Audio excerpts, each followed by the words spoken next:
ভাঙড়ের চিনাপুকুর গ্রামে তৃণমূল কংগ্রেস ও আইএসএফের মধ্যে সংঘর্ষকে কেন্দ্র করে ব্যাপক উত্তেজনা ছড়ায়।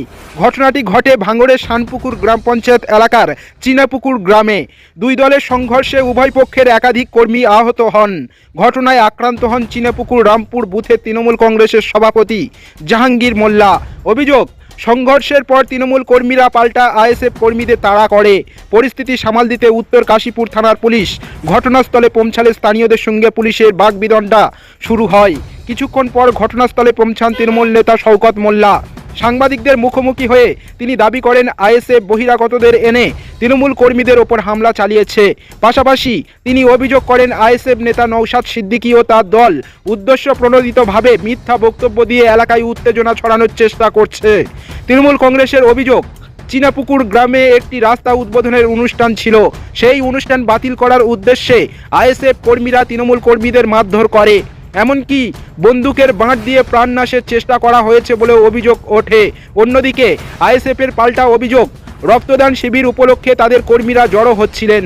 সেই সময় তৃণমূল কংগ্রেসের কর্মীরা তাদের ওপর হামলা চালায়। সংঘর্ষে আহতদের স্থানীয় জিরানগাছা হাসপাতালে ভর্তি করে চিকিৎসা চলছে।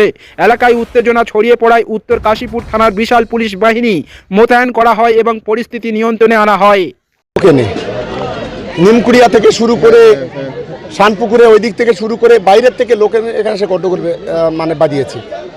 আসলে বহিরাগতরা, এই বুথে লোক নেই, বহিরাগতদের নিয়ে এসে এখানে মারামারি পেটাপাটি করার চেষ্টা করেছে, বানচাল করার চেষ্টা করেছে। আমি ধন্যবাদ জানাই এই বুথের সমস্ত মানুষদের, তারা রুখে দিয়েছে, প্রতিরোধ গড়ে তুলেছে, তার জন্য আমি এদেরকে ধন্যবাদ জানাবো। আইএসএফের তরফ থেকে একটা অভিযোগ করা হচ্ছে যে তারা তাদের কর্মী সমর্থক নিমকুড়িয়ায় রক্তদান শিবিরে যাচ্ছিল, তাদের উপর হামলা চালিয়েছে। তৃণমূল কংগ্রেসের এতই এখন অসুবিধা হয়নি যে ওই কেউ রক্তদান শিবিরে যাবে তাকে বাধা দেবে। তাহলে আমাদের এই জাহাঙ্গীর ভাইকে মারল কে? এটা তাহলে ভূত এসে মেরেছে। আসলে ড্রামাবাজ এখানকার বিধায়ক যিনি আছে সবচেয়ে বড় ড্রামাবাজ। মানে ড্রামার কম্পিটিশান হলে সারা ভারতবর্ষের প্রথম প্রাইজটা পাবে, আর সারা পৃথিবীতে মিথ্যা কথার কম্পিটিশান হলে সেও প্রথমে অ্যাওয়ার্ডটাও পাবে। এই নাটকবাজি বেশি দিন চলবে না, আর অল্প দিন সময় ঘনিয়ে আসছে।